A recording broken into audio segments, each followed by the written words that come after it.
Namaste. I seriously cannot believe what has happened to me. I never in my wildest dreams thought that I would have to sit and battle with something so simple, and it is actually really easy to treat, and I will share my secret tips with you all in a second. Welcome to Beauty and Colourful Tales. I am Yolandi, a CIDESCO qualified skincare therapist, also known as a somatologist, and on this platform of mine I share anything skincare and beauty related. So if you haven't yet, go ahead and click on that like and subscribe button. That will help me with future content.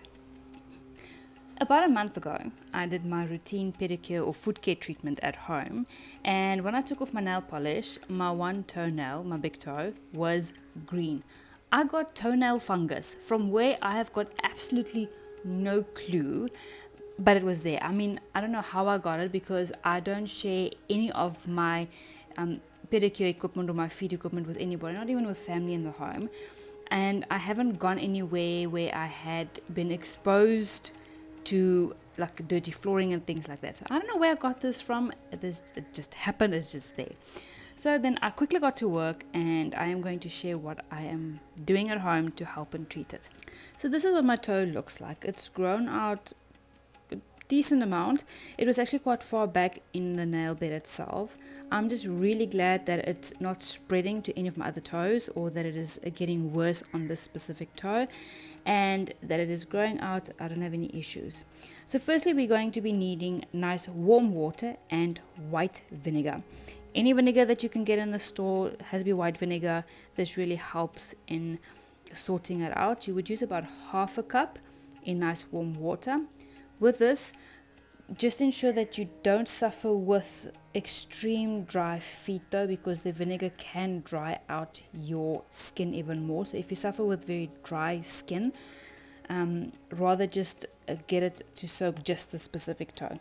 Then I've got Epsom salt, my favorite. I love using this. It is awesome for soaking your feet in, and it is really helpful treating your toenail fungus. I'm going to use about a tablespoon amount of it in my warm water, and then I'll just mix it up.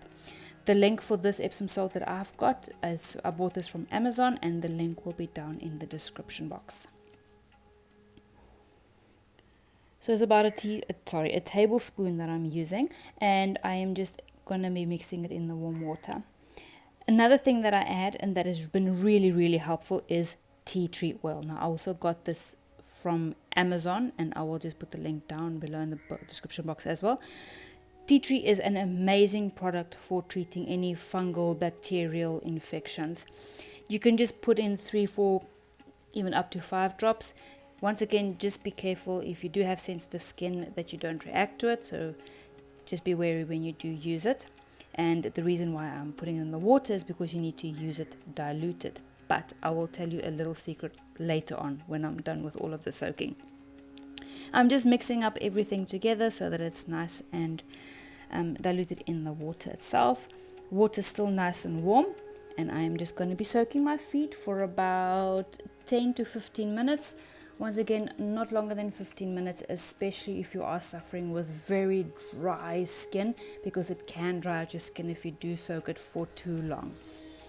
Another way that you can treat this, if you do suffer with really dry skin and you don't want to soak your entire foot, is just to soak, like decently soak a cotton wool in this solution, and then just wrap that toe up and leave it on for about 10-15 minutes, and then you can just take it off afterwards. But otherwise, 15 minutes max, nothing longer than that. 15 minutes are up, and I am just going to be towel drying my feet to ensure that my feet is nice and dry, so that there's no moisture anywhere for this fungus to grow, because we don't want that. I've just done a quick foot filing as well. My feet were soaking, the skin was nice and soft to get rid of all the dead skin. There's a video regarding that as well. You can go and check that out. So I am just quickly cleaning under the nails. Sometimes what happens is there's a lot of dead skin cell buildup, and also the fungus and all of that. So I am just cleaning out all the gunk from under my toe just to make sure it's clean, so that there's nothing underneath.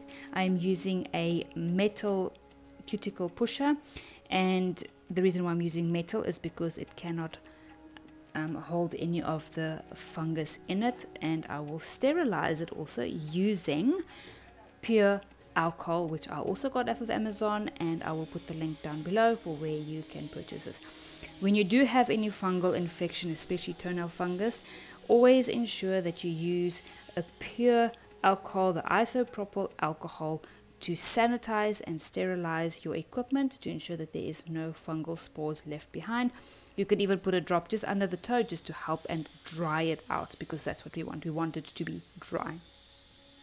Then what I'm going to be doing is I am going to applying tea tree oil. Now this you need to be really careful with. You can dilute it, which is the best thing to do. I am applying the tea tree oil just like that out of the bottle. I am not diluting it.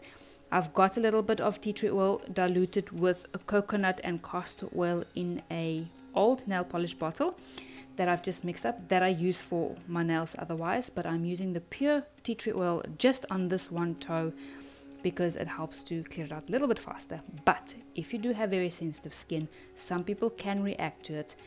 Rather do a patch test to see if you can use it clear like this or whether you need to dilute it.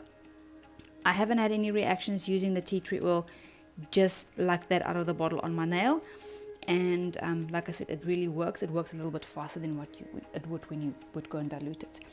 The bottle is almost empty, so it's a little bit difficult to get a drop out. I literally put only one drop of tea tree oil right on, like underneath the nail, between the nail and the nail bed, for it to go inside and for it to actually go and work and kill that fungus off. And then I am just going to be using my coconut oil and tea tree oil mix that I've got, which I usually apply on my fingers as well. It just helps to nourish the nails, but also because I've got the fungus, just make sure that none of the other nails will get it as well. And I'm literally just using it on all the other 9 nails, not on that one that I've already put the coconut oil. Just gently massage it into the cuticles. It will also help to nourish the cuticles, keep them nice and soft, and it's also very good for your nails as well. Keeps them nice and strong.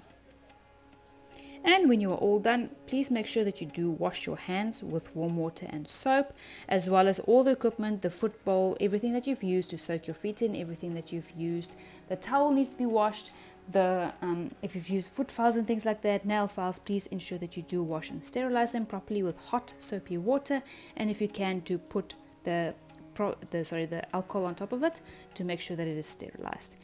But that is it. I will keep you all up to date. I will probably do another one in about a month's time to see the progress of this lovely nail, and then we will see how it's grown out and how it's been working. One thing that you all need to keep in mind is you need to keep that toe open. No nail polish, not even a clear polish. Nothing needs to be applied on the nail except the cuticle oil or the tea tree oil. Keep your toe open as much as possible. You need to get light because fungus doesn't like light. They like dark, damp places. So please try and avoid, if you can, closed shoes with socks and things like that will give it a nice breathing spot. I hope this video was informative for you. Don't forget to like and share as well as subscribe for future content.